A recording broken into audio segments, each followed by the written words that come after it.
வணக்கம். இந்த வீடியோ வந்து ஒரு லென்த்தியான வீடியோ தான். முதல் விஷயம், நாம ஒரு வேலையில இருக்கோம். அந்த வேலையில இருக்கக்கூடிய நமக்கு இன்னொரு பார்ட் டைம் ஜாப் குடுக்குறோம் அப்படின்னா, நாம அந்த பார்ட் டைம் ஜாப எடுத்துக்குவோமா? மாட்டோமா? இதுக்கு எனக்கு ஃபர்ஸ்ட் கமெண்ட் சொல்லுங்க. கமெண்ட்ஸ்ல நீங்க பதிவு பண்ணுங்க. அப்பதான் என்னால தொடர்ந்து பேசுறதுக்கும் ஈஸியா இருக்கும். சரி, அப்படி பார்ட் டைம் ஜாப் குடுத்தாங்கன்னா, நம்ம கண்டிப்பா அந்த பார்ட் டைம் ஜாப அக்செப்ட் பண்ணுவோம். கொஞ்சம் கஷ்டமா இருந்தாலும் சரி பரவால்ல, கொஞ்சம் அப்படியே அட்ஜஸ்ட் பண்ணி பண்ணுவோம். இன்னொரு இன்கம் நமக்கு கிடைக்கும்ல. நம்ம குடும்பத்த பார்க்கறதுக்கு நல்லா இருக்கும். நம்மளுடைய ஆடம்பரமா இல்ல கொஞ்சம் இன்னும் லக்ஸூரியா நம்ம வாழ்றதுக்கான லைஃப் ஸ்டைல் இது குடுக்கும் அப்படின்ற மனநிலையில எல்லாருமே பண்ணக்கூடியது தான். இல்லைங்களா? ஒரு டீச்சரா இருக்காங்க அப்படின்னா, பல டீச்சர்கள் நான் பார்த்திருக்கேன். அவங்க சைட்ல வந்து ஃபினான்ஸ் பண்றவங்கள பார்த்திருக்கேன். போலீஸ்ல இருக்கிறவங்க, ஆட்டோமொபைல்ஸ் வச்சிருக்கிறத பார்த்திருக்கேன்.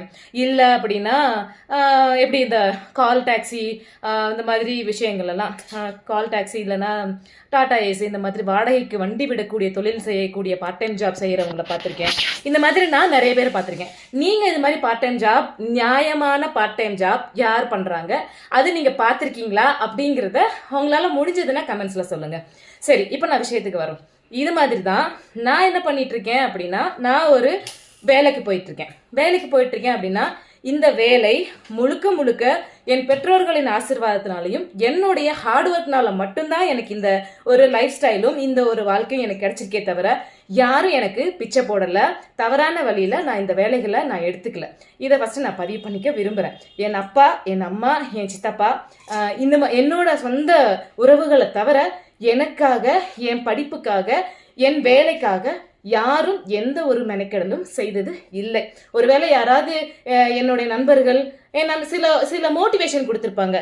முதல்ல என் ஃப்ரெண்டு ஒருத்தர் வந்து எனக்கு சொன்னாரு, இந்த வேலை வந்து உன்னோட வாழ்க்கை. இந்த வேலை கிடைக்கல. போலீஸ்ல நான் ரன்னிங் ஓடும்போது நடந்த விஷயத்த சொல்கிறேன். என்னோட 19 வயசில் நான் வந்து ஒரு மிகப்பெரிய பிரச்சனையில் இருக்கும்போது எனக்கு ஒரு வேலை தேவைப்பட்டது. அந்த வேலைக்காக நான் போலீஸ் வேலையை தேர்ந்தெடுத்தேன்னா அந்த நேரத்தில் அந்த ஆப்பர்ச்சுனிட்டி எனக்கு கிடைச்சிது. அது ஒரு மேனிஃபெஸ்டேஷனால் கிடைச்சதுன்னு கூட சொல்லலாம். அதை பற்றி நம்ம வேறு வீடியோவில் பார்க்கலாம். அப்போ வந்து என்னுடைய கூட படித்த சின்ன பிள்ளைல நம்ம இந்த பால்வாடியெலாம் படிச்சிருப்போம்ல 5வது வகுப்புக்குள்ள, அப்படி என் கூட படித்த ஒரு நண்பரை நான் சந்திக்கும் போது, இது உன் கெரியருக்கு மிகப்பெரிய ஒரு டேர்னிங் பாயிண்டா அமையணும்.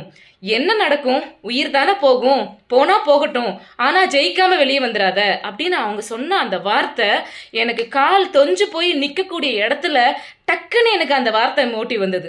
செத்தா உயிர் தானே போகும், மூச்சு வாங்குதுன்னு தோத்து போனா வாழ்க்கையே போகுமே, இதை நம்ம கடந்தே தீரணும் அப்படின்னு ஒரு உத்வேகத்துல நான் ஓடினேன். அங்க எனக்கு போலீஸ் வேலை கிடைச்சது. அதுவும் மெரிட்ல தான் எனக்கு கிடைச்சது. இப்படி எல்லா இடத்துலையும் மெரிட்டை தவிர